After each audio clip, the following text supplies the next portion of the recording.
Hello, my name is Steve Boyles. I'm the Ohio State Beef Extension Specialist, and this is a review of the 2011 Beef Quality Audit. Well, in the first 27 years of beef quality assurance, what are some of the improvements we've achieved? Have we reduced the number of chemical residues? Have we reduced the number of injection site lesions? Do we have fewer live and carcass defects, or all of the above? Well, the answer is D, all of the above. I know this slide is rather busy, but I'll use my mouse and follow it around. In 1972, we had about 4% of the beef samples had some sort of residue. Now we're essentially at 0. Injection site lesions have been decreasing over time as well, and the percentage of cattle with bruises has decreased with each National Beef Quality Audit. Here's an example of a graph with regards to residues in cattle, swine, and sheep. So there's been improvement since 1979, and we continue to make improvements with regards to those residues. With regards to injection site lesions, this is some incidence of lesions overall. Back in 1990, about 22% lesions. Now, this is the 2000 audit, about 2.5. And here's fluid-filled lesions, this yellow line. It went down rapidly and continues to be in a relatively low level. This is some data from several different audits from 1991 to 2005. Highlighted in yellow might be some that are more interesting to some producers than others, but the number of animals that don't have hot iron brands has increased from 62 2005, from 55 in 1991. The no side brands, similarly, there's been a reduction in the number of brands on the side. Increased number of cattle being marketed without horns, from 69 to 78%, and once kind of that similar data, there has been an improvement in the number of animals without bruises. USDA Prime Choice, it's been moving around. We'll look at several different data sets with regards to those numbers. Just a brief review on quality grade and yield grade. Yield or quality grade has to do with the amount of intramuscular fat within this carcass. So this prime animal, people prime, choice, and select, prime typically has more intramuscular fat than animals that would be grading select. There's several different numbers that are used to calculate yield grade, but one of them is back fat. 2/3 of the way down on the ribeye muscle here, yield grade 1 being a relatively lean carcass as compared to a yield grade 5 that has a lot more back fat. With regards to non-conformity, this is comparing data in the 2005 Beef Quality Audit for demand. So here's what was being produced in 2005. Say 3% of our cattle were prime. The demand, if we could afford to produce more prime cattle, there was a demand for 7% of our cattle being prime. And there's some demand not being met with regards to upper 2/3 choice. These are negative numbers, you might say. There's no real demand for dark cutters or hard bone type of animals. In 2011, there was a survey done of beef cattle operations, and over 3,000 producers completed this survey, 55% online, and there was a booklet available. There were 45 states represented in this survey. 75% of the cow-calf segment, average herd size represented was about 192 cows. And there you see the number of years at the bottom of this slide, people working in the beef cattle business. What is the definition of quality? Well, based on the survey, the ones that ranked highest were producing a safe and wholesome beef product and raising cattle that are healthy. Certainly those other numbers are important definitions of quality, but those were the top two in this survey.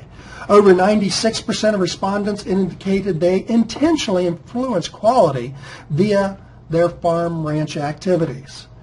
And how quality is influenced? 1, good stockmanship, and animal handling skills. Then there was preventive health care, the use of sound nutritional programs, using best management practices, and certainly using proper genetic selection. 9 of 10 respondents said they had working relationship with a veterinarian, and that's one of the cornerstones of a beef quality assurance program, having a valid veterinary client-patient relationship. 95% had some level of routine health protocols that they followed, yet only about 31% had the plan in writing, so perhaps there is some room for improvement there. Route of administration. In this survey, they looked at the different classifications of administering intramuscular and sub-Q injections. S is seed stock producers, C is cow-calf, B and P is background preconditioning operations, S is stocker and yearling operations, and F representing feedlot, and D is dairy. With regards to beef quality assurance programs, we've said if you can give something IM or sub-Q, you should give it sub-Q. And by and large, in those classifications that were given, these individuals are utilizing sub-Q. There's perhaps some room for improvement there with that dairy beef that's coming into the business. What are the locations of injections? By and large, based on beef quality insurance recommendations, 87% are being given in this neck area, and smaller numbers at other locations. Caudal fold, in case somebody didn't know what that was, that's back by the tailhead. A lot of times that's commonly used for TB testing. The primary driving tool, or moving animals around if somebody used one, about 52% were using some sort of sorting stick, and then lower numbers for all these different ones. Electric prod about 1.6%, relatively low. Of those that were using electric prod, among those that did, 86% used it on less than 10% of their cattle. This is an example of how cattle are being marketed or slaughtered in packing plants here in the United States. The A shift and B shift, Monday they're slaughtering U.S. cattle. On Tuesday, it may be part of a branded product, or depending on their location, in that middle of the week, they could be bringing in cattle from across the border. Thursday, there's some branded programs being meeting their demand, and then Friday, U.S. cattle. What does the cooler space look like at a packing plant? With regards to some of these special programs, certified and or marketing programs, about 10% or animal source verified, 10% is A40. A40 has to do with the Japanese market. CAB is certified Angus beef, and there you see some other perhaps branded programs that are out there. This is comparing the 2005 beef quality audit to the 2011. In general, there's been an increase in the number of animals with some sort of identification coming into the U.S. packing plants. Over time, from 2000 to 2011, there's been some increase in the number of cattle being predominantly black-hided coming into packing plants. With regards to brands, from 2005 to 2011, there's been somewhat of a decrease in the number of the cattle arriving with a brand on them. There has been improvement in the number of cattle arriving in packing plants that don't have mud on them, comparing the 2005 beef quality audit to 2011. Carcasses without bruises, there's also been an improvement there in the 2011 beef quality audit. This is a distribution of quality grades based on sex, blue being steers, red being heifers.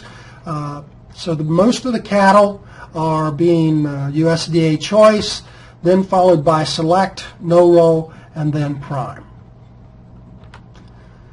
This is looking from 1974 to 2011, the cattle grading prime and choice. So way back when, 74% cattle were grading prime and choice, and there was a decrease, the low point being approximately 1995, and then there's been a slow change, an increase in the number of cattle grading prime and choice.